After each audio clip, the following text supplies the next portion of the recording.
राधे राधे दोस्तों, मैं आपकी एस्ट्रो दोस्त एस्ट्रोलॉजर अर्चना गुप्ता अपने ज्योतिष के चैनल पर आप सभी का हार्दिक स्वागत करती हूँ। और कैसे हैं आप सभी?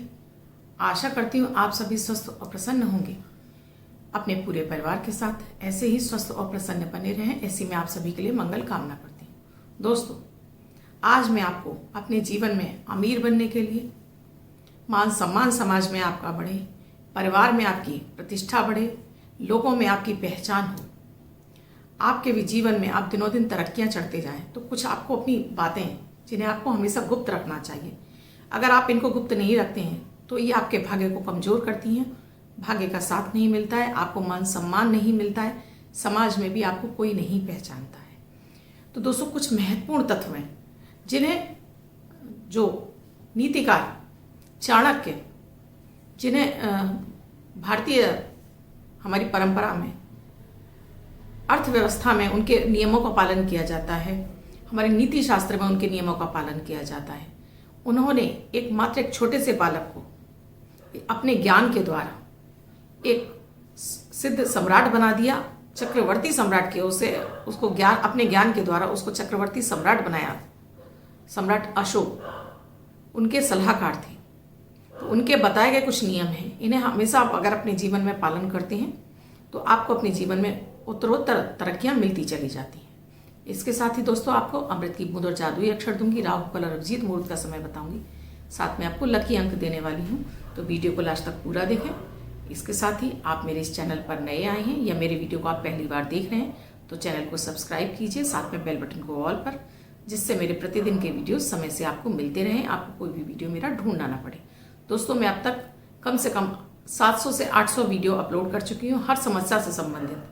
आप भी किसी समस्या से जूझ रहे हैं तो मेरे चैनल को सब्सक्राइब कीजिए और मेरी प्लेलिस्ट में जाकर आप उन वीडियोस को देखकर अपने जीवन में चल रही समस्याओं का आप निदान पा सकते हैं। दोस्तों, हमारे जीवन में कुछ गुप्त रहस्य होते हैं जिन्हें हमें कभी भी किसी के सामने, यहाँ तक कि अपने बच्चों के सामने भी उजागर नहीं करना चाहिए। सबसे पहला नियम है दोस्तों, आपको अपने धन के बारे में कभी भी किसी से विशेष चर्चा नहीं करनी चाहिए। कभी भी किसी बाहरी व्यक्ति को अपने धन, जहाँ धन का स्थान है आपका, वहाँ नहीं ले जाना चाहिए, क्योंकि इससे आपके धन को नजर टोक लग जाती है, आप निरंतर पतन की तरफ चलने लगते हैं, आपका व्यवसाय निरंतर गिरने लगता है और आपके धन के मार्ग अवरुद्ध हो जाते हैं, आप गरीबी का मुंह देखने लगते हैं। तो धन स्थान पर कभी भी अपने परिवार के अलावा किसी भी बाहरी व्यक्ति को नहीं दिखाना चाहिए और ना बताना चाहिए अपने धन के बारे में। आपकी कितनी अर्निंग है, आपने कहाँ से लोन लिया है, कहाँ आपको पे करना, ये बातें आपको अपने पास गुप्त ही रखनी चाहिए, जिससे कि आपके पास सकारात्मक ऊर्जा से आपके पास धन चलकर आता रहे। आपकी बातों का लोग दूसरों के बीच में मजाक उड़ाते हैं और आपकी इससे मान सम्मान को ठेस पहुंचती है। दोस्तों, दूसरा नियम कहता है कि कभी भी आपको अपने जो आपके परिवार के सदस्य हैं उनके बारे में बाहरी व्यक्तियों से उनकी बुराइयां नहीं करनी चाहिए। इन बुराइयों से करने से आपके परिवार के मान सम्मान को, प्रतिष्ठा को ठेस पहुंचती है। समाज में भी आपके बारे में अच्छी धारणा नहीं रहती, लोग आपके सम्मान की दृष्टि से नहीं देखते हैं। तो आपके परिवार में कुछ भी समस्याएं आपस में आप एक दूसरे से डिस्कस कीजिए, किसी भी तीसरे व्यक्ति से आपको इनके बारे में डिस्कस नहीं करना चाहिए। दोस्तों, एक अपनी आयु के बारे में कभी भी आपको किसी को नहीं बताना हो चाहिए, चाहे वो पुरुष हो चाहे महिला हो। आप डॉक्टर को तो आपकी मजबूरी है कि मैं बताना बोल के, कभी भी अपने दोस्तों को, रिश्तेदारों को अपनी आयु के बारे में नहीं बताना चाहिए। अगर आप अपनी आयु से कम लगते हैं तो आपको नज़र टोक लगती है, ये नज़र टोक आपको बीमारियां दे जाती है और आप किसी बड़ी बीमारी के, गंभीर बीमारी के शिकार बन जाते हैं। तो कभी भी अपनी आयु के बारे में भी किसी को नहीं बताना चाहिए। अगला दोस्तों, आप जो पूजा पाठ कर रहे हैं, आप जो मंत्रों का जाप कर रहे हैं, उसके बारे में भी आपको किसी को नहीं बताना चाहिए, क्योंकि वो आपके लिए गुप्त मंत्र हैं जिन्हें आप सिद्ध कर रहे हैं और जिनसे आप ऊर्जा ले रहे हैं, जो आपको ऊर्जा दे रहे हैं और आपके काम बना रहे हैं। जब आप इनको बताने लगते हैं किसी तीसरे व्यक्ति को और आप बड़े में बताने लगते हैं, मैं तो ये भी करता हूँ, ये भी करता हूँ, इससे आपको टोक लगती है। वही चीज़ जो आपको अब तक फायदा दे रही थी, आपकी टोक से उनसे आपको लाभ मिलना बंद हो जाता है और आप ये सोचकर परेशान हो जाते हैं कि मैं तो उसी तरह से अपनी पूजा पाठ कर रहा हूँ, अभी तक मेरे सारे कार्य बन रहे थे, अब मेरे कार्य बनना कैसे बंद हो गए? क्योंकि आपकी टोक लगने से उनका असर खत्म हो गया, उनका वो प्रभावहीन हो गए। चाहे वो आपका गुरु मंत्र हो, चाहे आपको किसी ने मंत्र दिया हो या आपने कोई सिद्ध मंत्र कहीं से भी उठाया हो, तो कभी भी इनके बारे में आप जिक्र ना करें। मैं अपने वीडियोस में भी कहती हूँ, वीडियो को शेयर कीजिए। आप स्वयं मत बताइए कि ये प्रयोग आप भी कर रहे हैं या आप इस मंत्र का जाप कर रहे हैं। आप उठाकर वीडियो आगे फॉरवर्ड कर दीजिए। अगला है दोस्तों, कभी भी आप अपने रोगों के बारे में ज़्यादा लोगों से चर्चा नहीं करनी चाहिए, दवाइयों के बारे में ज़्यादा चर्चा नहीं करनी चाहिए, तो इससे आपका रोग बढ़ता है। मैं हमेशा आपसे कहती हूँ, हम जब पॉजिटिव बोलते हैं तो पॉजिटिविटी बढ़ती है, जब नेगेटिव बोलते हैं तो नेगेटिविटी बढ़ती है। तो ये आपको उन रोगों को और बढ़ाना शुरू कर देता है। रोगों की आप चर्चा करते जाते हैं, दवाइयों के बारे में डिस्कस करते जाते हैं, तो जो दवाइयाँ आपको फ़ायदा दे रही होती है वही फिर धीरे धीरे उनका असर खत्म होने लगता है, फिर आपके ऊपर बेअसर हो जाती हैं, उनका कोई आपको लाभ नहीं मिलता है। और जब बार बार आप उन्हीं चीज़ों को रिपीटेशन में लाते हैं तो वो चीज़ें आपकी और बढ़ने लगती हैं। तो बेहतर है कि आप अपनी बीमारियों की, अपने कष्टों के बारे में, अपने जो शारीरिक कष्ट हो रहे हैं उनके बारे में अधिक उनके बारे में आप चर्चा ना करें लोगों के बीच में बैठकर। उसने आपको एक बीमारी बताई, आपने 2 बीमारी बताई, तो सामने वाला कहेगा ये तो मुझे भी हो रहा है, आप भी कहने लगेंगे ये तो मुझे भी हो रहा है, तो और बीमारियां आपके शरीर में और बढ़ने लगती हैं, आपकी इससे बीमारियां। दोस्तों अगला है दोस्तों, कभी भी आपको अपने दान के बारे में, आपको दान का बखान नहीं करना चाहिए। लोग दान करने के बाद मैंने तो यहाँ दान किया, मैंने तो ये किया। आप दान का मतलब होता है, आपने अगर सीधे हाथ से दान किया तो आपके उल्टे हाथ को भी नहीं पता होना चाहिए कि आपने क्या दान किया है। वो दान आपका दान माना जाता है। आप दान करते जा रहे हैं, गाते जा रहे हैं, तो इसको दान की संज्ञा नहीं आती है और ये आपके लिए, इसका कोई आपको लाभ नहीं मिलता है दोस्तों। तो हमेशा दान करें तो गुप्त रूप से दान करें। आपने किसी की मदद कर दी और फिर 4 लोगों में जाके आपने उसका बखान कर दिया। आप लोगों को देखिए, आप कि अगर 10 रुपए भी बांट रहे हैं तो उसके लिए भी वो बैनर लगा रहे हैं, लोगों को इकट्ठा कर रहे हैं, भीड़ को, मीडिया को इकट्ठा कर रहे हैं। आप पड़ोसियों में गा रहे हैं, अपने रिश्तेदारों को बता रहे हैं कि मैंने तो ये किया, मैंने, इससे आपको जो आप कर रहे हैं उसका कोई लाभ आपको नहीं मिल रहा है। कहने का तात्पर्य कि अगर आप दान कर रहे हैं तो गुप्त रूप से करिए, किसी की मदद कीजिए। परमात्मा आपके कर्मों को देख रहा है और वो आपको आपसे उसको लाभ मिलेगा। दोस्तों कभी भी कुछ चीज़ों को हमें पैर नहीं लगाना चाहिए, जैसे ना तो कभी अग्नि को पैर लगाना चाहिए, ना छोटे बच्चे को पैर लगाना चाहिए, और ना ही कभी आपको किसी भी मंदिर में या आप प्रतिमा के पास जहाँ से निकल रहे हैं तो वहाँ पर चप्पल पहनकर आपको नहीं जाना चाहिए। झाड़ू को विशेष रूप से कभी भी पैर नहीं लगाना चाहिए।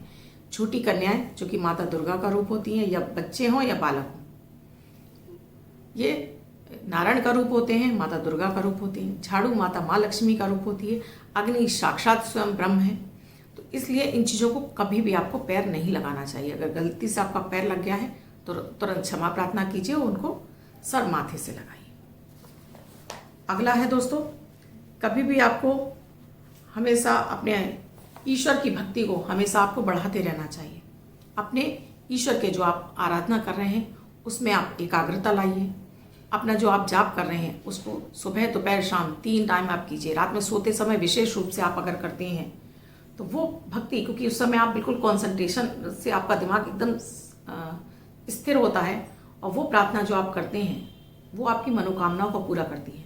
तो आपकी कोई भी इच्छा मनोकामना जो आपको बहुत दिनों से पूरी नहीं हो रही है, तो एक बार सुबह घर के मंदिर में बैठकर, एक बार सूर्य के सामने, और एक बार रात में आप अगर इसका बार बार पॉजिटिव वे में आप अपने शब्दों को बोलते चले जाते हैं तो ये आपकी मनोकामनाएं जल्दी पूरी होना शुरू हो जाती हैं और धीरे धीरे आपकी सकारात्मकता आपकी बढ़ने लगती है और आप भी अपने जीवन में निरंतर तरक्कियां छूते चले जाते हैं। अगला तो अपने ज्ञान को हमेशा बढ़ाते रहिए। ज्ञान एक ऐसी चीज़ है जो आपकी खुद की है, इसे आपसे कोई छीन नहीं सकता, और जितना आप अधिक ज्ञान प्राप्त करते हैं आपके अंदर एक वो तेज पैदा होता है, एक आपकी ऑरा इतनी तेज हो जाती है, आपके चेहरे पे एकदम चमक आ जाती है ज्ञान के अधिक होने से। आपका ज्ञान आपके हमेशा काम आता है, आपके बच्चों के लिए, आपके और परिवार के लोगों के लिए। तो हमेशा अपने ज्ञान को बढ़ाते रहना चाहिए। आई होप दोस्तों मेरे ये सजेशन आपको अच्छे लगे होंगे। 2022 में अगर आप इन चीज़ों का ध्यान रखते हैं तो आप भी सफलता की सीढ़ियाँ चढ़ सकते हैं। आप मेरे अमृत की बूंद और जादुई अक्षर, जैसा कि मैं आपको बताती हूँ, 9 ग्रहों पर आधारित है। इन्हें कोई भी 10 वर्ष के बच्चे से लेकर 90 वर्ष तक बुजुर्ग करके शुभता प्राप्त कर सकता है। इसके लिए आपको ना तो अपनी राशि देखने की आवश्यकता होती है, न लग्न। जब आप इन प्रयोग करने लगते हैं सबसे पहले आपको अपने मानसिक तनाव से मुक्ति मिलती है, आपकी ऑरा क्लीन होती है, इम्यूनिटी बूस्ट होती है, भाग्य का साथ मिलता है, आपको भी अपने उलझनों से निकलने के लिए मार्ग दिखाई देने लगती है। 27 दिसंबर 2021 दिन सोमवार। आज का राहु काल है 8:30 से 9:45 तक। इस समय आपको कोई भी शुभ कार्यक्रम नहीं करना चाहिए। अभिजीत मुहूर्त का समय 11:49 से 12:40 तक। इस समय आप कोई भी शुभ कार्यक्रम कर सकते हैं। आज की अमृत की बूंद में आपको 2 चम्मच दूध पानी में डालकर आप नहाइए। इससे आज आपको दिन भर आपका मन शांत रहेगा, सोचे हुए कार्य आपके पूरे होंगे। आज का जादुई अक्षर है दोस्तों चंद्र वाला चा। इस चा शब्द को रेड कलर के पेन से लेफ्ट हैंड पर कहीं भी लिखकर छोड़ दीजिए। 24 घंटे तक लिखा रहने दीजिए। दूसरे दिन आप नहाएंगे, ये धुल जाएगा। मैं आपको नया शब्द देती हूँ, आप इसको फिर से लिख सकते हैं। आप इसको अपने हाथ पर नहीं लिखना चाहते हैं, छोटी सफ़ेद कागज की चिट लीजिए, रेड कलर के पेन से लिखिए, फोल्ड करके पर्स या पॉकेट में रखिए। 24 घंटे तक साथ रखिए। दूसरे दिन फाड़ कर किसी पेड़ की जड़ में छोड़ दीजिए। आप इसको अपनी मदर टंग यानी मातृभाषा में भी लिख सकते हैं। प्रोनाउंसिएशन इसका चाहे होना चाहिए। आप जिनका बर्थडे या मैरिज एनिवर्सरी है उनका ये वर्ष शुभ हो, ऐसी मैं आप सभी के लिए मंगल कामना करती हूँ। वो बच्चे, महिला, पुरुष जिनका बर्थडे है, वो पति पत्नी जिनकी मैरिज एनिवर्सरी, किसी भी वर्ष में आपकी बर्थडे या मैरिज एनिवर्सरी, वो इस प्रे को करेंगे। एक वाइट कलर के पेपर पर रेड कलर से 9 नंबर लिखेंगे, फोल्ड करके अपने पास रखेंगे, तो ये अंक आपको शुभता प्रदान करता रहेगा। दोस्तों, आप भी अपनी कुंडली का विश्लेषण कराना चाहते हैं तो स्क्रीन पे साथ में डिस्क्रिप्शन बॉक्स में मेरा व्हाट्सएप नंबर है। मेरा व्हाट्सएप नंबर है 8077506510। इस नंबर पर आप अपॉइंटमेंट के लिए अपने प्रोसीजर जान सकते हैं। ये सुविधा पेड है, यहाँ आपको फीस देनी होती है। दोस्तों, वीडियो अच्छा लगा हो तो लाइक शेयर सब्सक्राइब जरूर कीजिए। कमेंट में जय माता दी, राधे राधे अवश्य लिखिए। आप भी कमेंट के माध्यम से अपनी किसी समस्या का निदान चाहते हैं तो वीडियो के नीचे जो मेरे वीडियोज़ हैं यूट्यूब पर, वहीं पर आपको कमेंट करना है। अपना नाम, अपना डेट ऑफ बर्थ, अपना टाइम, अपना बर्थ प्लेस, साथ में एक क्वेश्चन आप मुझे सेंड कीजिए। संडे वाले वीडियो में आप कमेंट सेक्शन रखती हूँ मैं। रैंडमली सेलेक्ट होने पर आपको संडे वाले वीडियो में आपके क्वेश्चन का जवाब जरूर मिलेगा। तो दोस्तों, मेरे नियमित के वीडियोस भी देखते रहिए। अच्छे लगते हैं, आपको लगता है ये आपके लिए हेल्पफुल है और आपके अन्य रिश्तेदारों और पड़ोसियों या आपके दोस्तों के लिए ये हेल्पफुल हो सकते हैं, उन्हें भी शेयर जरूर कीजिए। उनसे भी कहिए मेरे इस वीडियो को देखने के लिए, जिससे कि आपके साथ साथ आपके अन्य जुड़ने वाले भी आप इन वीडियो से फ़ायदा उठा सकें। धन्यवाद दोस्तों। मैं कल फिर मिलूंगी अपने अमृत की बूंद और जादुई अक्षर के साथ, ऐसे ही किसी महत्वपूर्ण विषय के साथ।